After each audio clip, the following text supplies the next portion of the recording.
Anda kembali bersama kami di 60 Menit Special Report, membuka mata, mengungkap fenomena. Saudara, sederet perilaku buruk warga negara asing belakangan ini menjadi sorotan. Mulai dari perilaku melanggar norma dan aturan, hingga bekerja tanpa izin atau ilegal.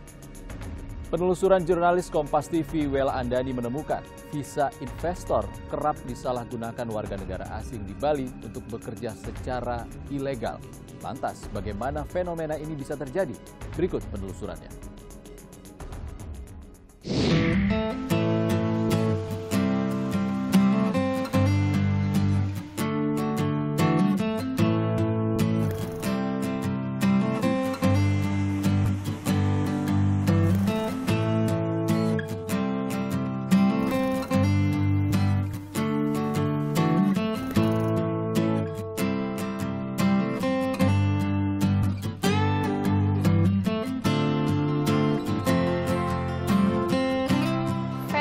Warga negara asing bekerja ilegal menyalahgunakan visa investor dan visitor di Bali sedang menjadi sorotan.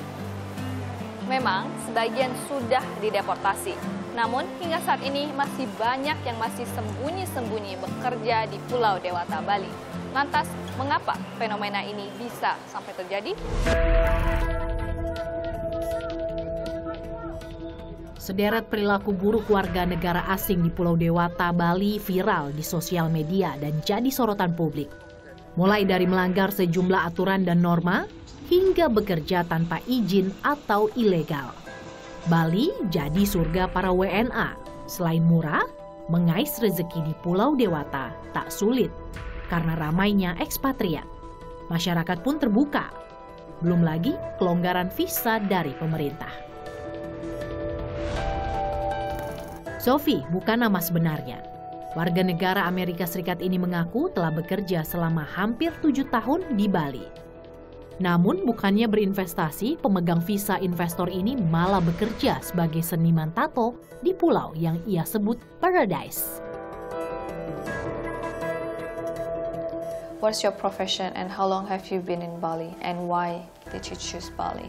I'm a tattoo artist and I've been in Bali for 6. I think this is my 7th year. I'm on my investment visa. Well, I do freelance, but was thinking of opening my own tattoo studio. It's beautiful. The people are so nice compared to like other places. It's like a paradise. At the same time, it's just too good here, you know? Sophie mengaku tak sulit memperpanjang visanya berulang kali.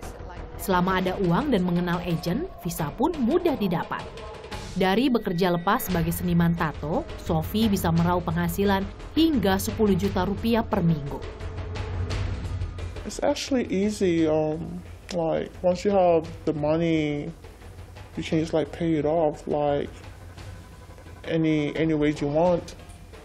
Because paper talks nowadays. I can't really mention it because, you know, other visa agents have like different prices. For my visa, I deposit 100 just for like deposit. I pay like once a year, like cash. 10 mil a week. The expats are, they're going to India because tattoo are so cheap here. Sophie tak sendiri. Banyak WNA dari berbagai negara yang juga bekerja secara ilegal di Pulau Dewata. Biaya hidup yang murah menjadi daya tarik WNA datang dan bertahan di Bali. Do you know other foreigners who also work illegally in Bali? There's a lot of like buleys that been like working illegally, investment people, you know. They get income from their investment and just like do some freelancing or like some coaching for like a side job. Sebelumnya, tim investigasi harian Kompas juga menemui seorang model asal Irlandia yang bekerja dengan leluasa menggunakan visa kunjungan wisata. Ia mengambil pekerjaan lepas via sosial media karena telah menghabiskan banyak uang di Bali. Model senior Ichi Nura ini mengaku tak kaget dari pengalamannya berkecimpung selama 20 tahun di dunia modeling. Ia menyebut fenomena ini tak hanya terjadi di Bali, tapi juga di ibu kota. Jadi sebenarnya fenomena ini tuh nggak cuma terjadi di Bali sih Mbak, di Jakarta juga. Malah mungkin aku zaman dulu malah yang ngalamin, aku pikir mungkin ya, aku nggak tahu sih apakah itu yang pertama kali atau enggak. Cuman setahu aku selama aku dunia modeling jarang ada model bule semuanya Indonesia, dan tiba-tiba ya itu aku lupa tepatnya tuh tahun berapa, 2005 apa 2007 aku lupa, ya itu awalnya itu mereka hire model bule. Kita agak kaget, cuman ya mau gimana gitu.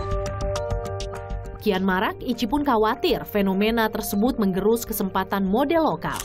Pasalnya, model luar berkulit putih kerap kali dilihat sebagai standar kecantikan.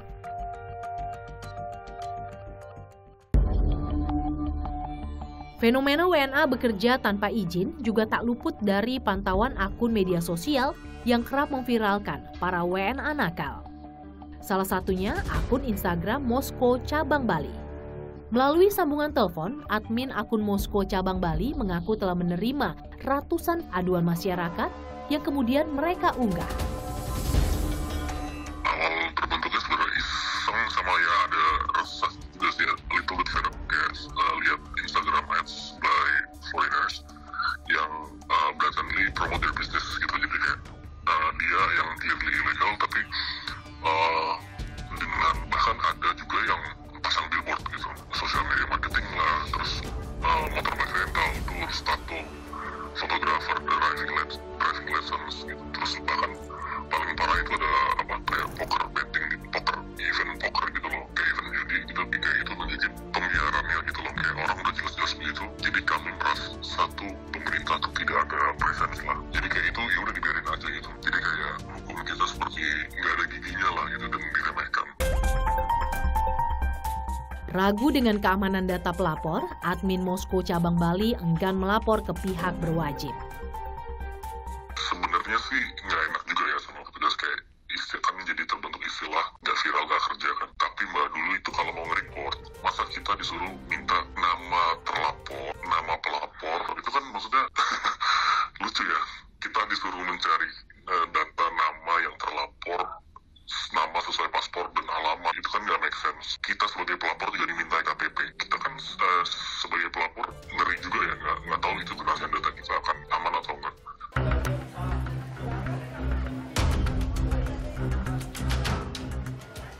Fenomena WNA bekerja ilegal di Bali menjadi rambu merah bahwa ada yang salah dengan pengawasan pihak terkait. Bahkan diduga terjadi pembiaran. Benarkah? Kepala Kantor Wilayah Kementerian Hukum dan HAM Bali, Anggiat Napitupulu menyatakan, visa investor memang kerap kali disalahgunakan untuk bekerja secara ilegal. Bekerja secara ilegal yang kita temukan kebanyakan sebagai investor visanya. Jadi masuk ke Indonesia menggunakan visa izin tinggal terbatas sebagai investor, tetapi sampai di sini investasinya tidak ada, tapi mereka melihat peluang usaha yang lain bekerja. Ya miris sih miris, tapi sekarang pertanyaannya berapa persen sih investor asing itu yang nakal? Itu perlu kita hitung. Kalau saya rasa BKPM juga pasti punya hitungan. Kalau 10% aja nakal, wah pasti regulasinya akan direview. Ada yang menganggap hal ini terjadi karena adanya pembiaran. Bagaimana Bapak menanggapi hal tersebut? Imigrasi se-Bali yang personel pengawasannya itu 85 orang. Kenapa nggak ditambah? Itu kan simpel ya kan? Tambah aja Pak orangnya katanya. Loh, kita juga tidak mengganggu kenyamanan orang asing. Saya selalu wanti-wanti juga petugas imigrasi di sini. Kalau nggak ada sumber informasi yang jelas, potensi pelanggaran yang jelas, jangan pernah usik orang asing. Pariwisata menjual kenyamanan, investasi menjual kenyamanan. Tapi bukan berarti kita melakukan pembiaran. Nah, tadi itulah. Jadi sepertinya blunder ya. Anggiat mengaku setengah dari penangkapan WNA nakal berasal dari laporan masyarakat. Ia mengimbau masyarakat untuk melapor langsung ke kanal resmi dibanding memviralkan lewat sosial media. Masyarakat kan masih berprasangka, beranggapan kalau nanti saya melapor, saya dimintain keterangan, saya jadi saksi. Padahal kita sudah bilang itu jangan khawatir, pelapor dijaga kerahasiaannya. Jika ingin memviralkan, ya haknya masyarakat. Tapi masyarakat juga harus mempelajari undang-undang ITE ya. Jangan sampai menjadi persoalan kalau menyebarkan istilahnya informasi yang tidak jelas atau gambar-gambar yang tidak senonoh. Yang kami sarankan sih, kami minta masyarakat kanal pengaduan di Kemenkumham, di imigrasi, di kepolisian juga, di kejaksaan juga, di Pemda juga sudah ada. Laporkanlah ke sana. Kantor Wilayah Kementerian Hukum dan HAM Bali mencatat telah mendeportasi 158 WNA sejak 2 Januari hingga 19 Juni 2023. Angka tersebut naik drastis dari catatan tahun sebelumnya, 188 WNA.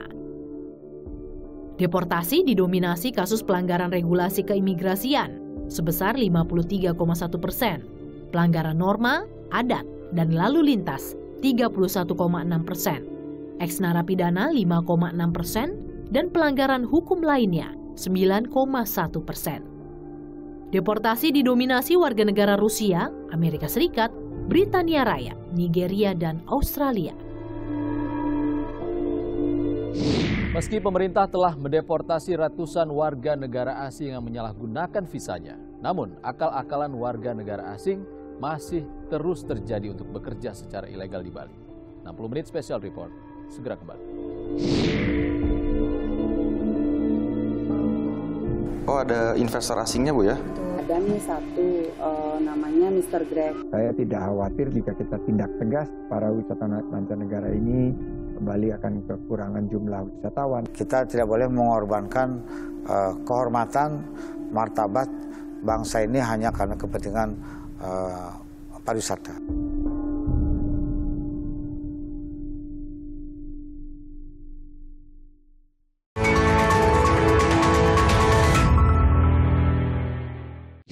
Di 60 menit special report membuka mata, mengungkap fenomena. Saudara, upaya pemerintah memulihkan pariwisata dan pemulihan ekonomi di Bali justru disalahgunakan turis asing di Bali untuk bekerja secara ilegal. Lalu seperti apa keseriusan pemerintah mengawasi warga negara asing yang alih-alih berwisata di Bali justru malah mengeruk harta di Pulau Dewata? Berikut penelusurannya.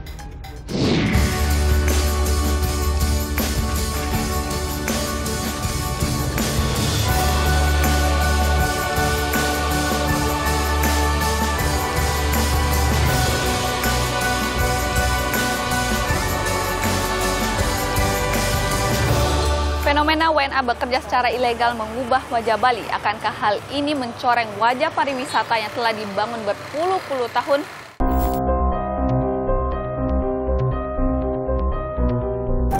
Dampaknya sih pasti ada, soalnya kan kalau tamu tuh udah berkelakuan yang kurang baik itu kan, apalagi di pariwisata itu kan jadinya lebih ke citra nama baik gini lah pariwisata jadinya. Isu sama seperti kayak mereka buat soft school juga di sini. Kan kalau seandainya mereka WNA yang tanpa ada permitnya atau gimana-gimana kan susah buat kita juga kan. Otomatis persaingan gede dong, besar dong di sini. Kalau lama-lama ya pastinya dirugikan lah. Yang sempat juga dengar jadi tour guide juga, itu mau gimana coba? Ya buat kita sih rugi sih, karena yang lain masih banyak sih untuk mencari pekerjaan di sini. Kenapa harus warga negara asing harus ke sini dulu gitu? Sedangkan kita juga bingung mencari kayak gini juga ya kan? Gitu. Kantor Keimigrasian Bali secara rutin melakukan sidak bisnis yang diduga melanggar aturan, seperti mempekerjakan WNA yang tak punya visa kerja. Menelusuri lebih dalam, saya pun mengikuti sidak Subintelijen Kantor Keimigrasian Denpasar. Mas Aldi, ini sejauh ini informasi yang didapat tempat kita akan datang ini seperti apa?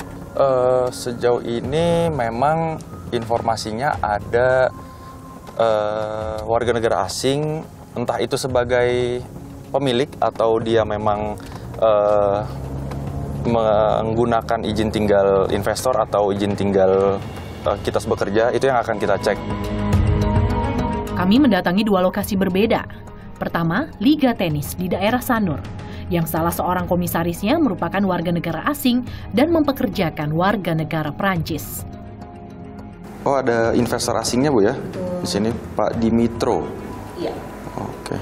Yang bersangkutan menggunakan izin tinggal apa, Bu, ya? Karena beliau adalah suami dari Ibu Ayu, jadi beliau tidak bekerja sih sebenarnya. Oh iya. Oke. Untuk saat ini ramai Bu untuk asingnya yang sering berkegiatan di sini? Kebanyakan mereka adalah ekspor. Kalau Pasar Sanur adalah ekspor, jadi mereka berkeluarga di sini. Oke.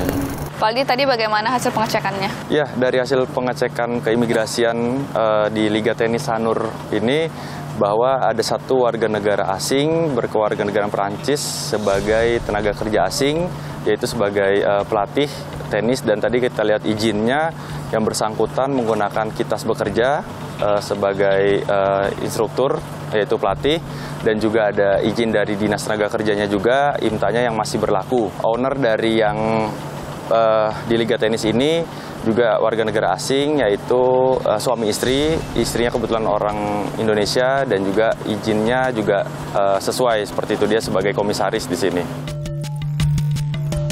Lokasi kedua yang kami datangi, Taman Air di daerah Denpasar. Salah seorang investornya merupakan warga negara Australia yang menggunakan visa investor. Pak, ada nih satu namanya Mr. Greg. Iya. Kebetulan dia sebagai investor. Oh, investor di sini. Aktivitas beliau setiap harinya di sini apa Bu? Hanya mantau saja? Mantau aja. Lagi investor aja Bu ya. Berarti kalau untuk kayak instruktur atau ininya hanya lokal aja Bu ya. Kalau dari izinnya sih memang sesuai Mbak. Yang bersangkutan kitas investor masih berlaku sampai 2025.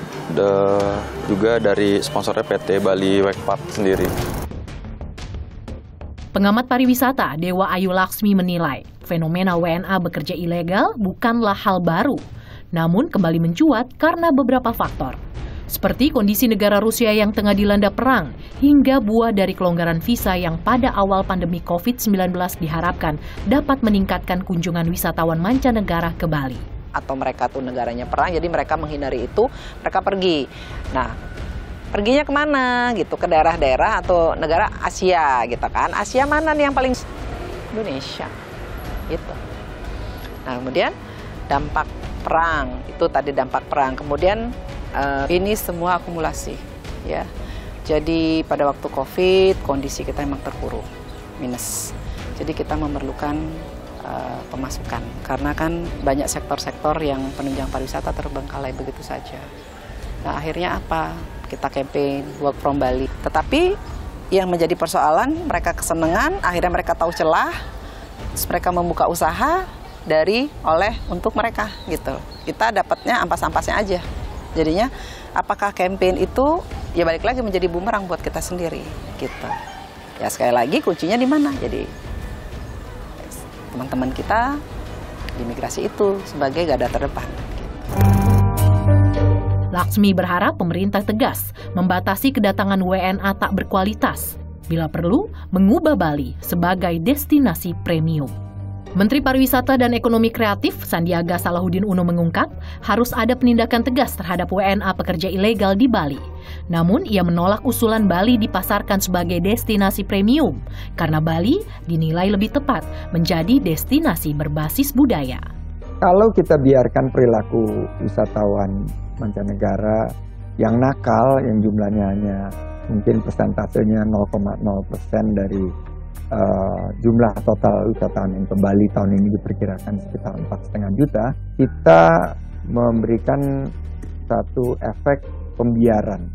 Jadi harus kita tindak tegas. Jadi saya tidak khawatir jika kita tindak tegas, para wisatawan mancanegara ini Bali akan kekurangan jumlah wisatawan. Kita jangan mencoba untuk membranding Bali dengan mungkin tagline atau klasifikasi premium gitu, karena menurut saya Bali ini punya keunikan tersendiri dan terbukti dari data yang kita identifikasi bahwa Bali ini menjadi top of mind dari wisatawan dunia. Pulau yang paling diminati di dunia itu adalah Bali.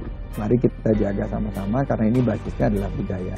Dan kalau kita membranding Bali sebagai pariwisata berbasis budaya, adat istiadat yang bermartabat, maka secara otomatis perilaku pariwisata yang berkualitas dan berkelanjutan itu bisa kita hadirkan di Bali. Sementara itu, Gubernur Bali Iwayan Koster mengatakan, fenomena WNA pekerja ilegal merupakan dampak negatif dari upaya memikat wisatawan mancanegara selama Bali tertatih-tatih. Orang nomor 1 di Pulau Dewata itu akan memperketat syarat kunjungan wisatawan mancanegara. Selama 2 tahun lebih masa pandemi di Bali, pariwisata Bali betul-betul terpuruk dan berdampak kepada perekonomian Bali karena lebih dari 54% perekonomian Bali itu bergantung dari pariwisata. Pada saat masa pandemi itu, bulan Januari 2022, wisatawan mancanegara itu cuma 500. Karena kita mendapat dorongan, desakan dari para pelaku usaha pariwisata untuk mempercepat pemulihan pariwisata Bali agar diberlakukan kebijakan visa on arrival. Negatifnya kita lihat ada ekses yang muncul karena begitu mudah dia berkunjung ke Bali, samping juga karena persoalan-persoalan yang lain, itu muncul beberapa kasus oknum wisatawan itu perilakunya kurang baik, ada yang bekerja sebagai menyewakan sepeda motor, melatih tenis, kemudian juga melatih orang olahraga, segala macamnya itu ada. Yang ini menurut saya udah nggak cocok. Gubernur Bali mengaku telah memiliki regulasi yang mengatur penyelenggaraan dan tata kelola pariwisata Bali. Di luar itu, ia menilai kartu Do's and Don'ts yang berisi 12 kewajiban dan 8 larangan untuk para pendatang dapat menjadi solusi. Saya memberlakukan kebijakan yang diatur dengan surat edaran Gubernur Bali nomor 04 tahun 2023, itu apa yang boleh, apa yang tidak boleh. Sekarang saya melihat kecenderungan pelanggaran sudah menurun. Dalam surat edaran itu sekarang dituangkan dalam 1 lembaran kertas, dimasukkan ke dalam paspornya pada saat dia melakukan proses imigrasi. Saat kedatangan itu oleh petugas imigrasi itu diselipkan 1 kertas yang berisi apa yang boleh, apa yang dilarang, sehingga dia tahu apa yang pantas dilakukan. Kita tidak boleh mengorbankan kehormatan, martabat bangsa ini hanya karena kepentingan pariwisata. Saudara, tak terasa 60 menit sudah kami hadir menemani Anda. Saatnya kami undur diri. Jangan lupa tetap ikuti perkembangan pemilu 2024 hanya di Kompas TV, independen, terpercaya. Saya Ihsan Sitorus. Sampai jumpa.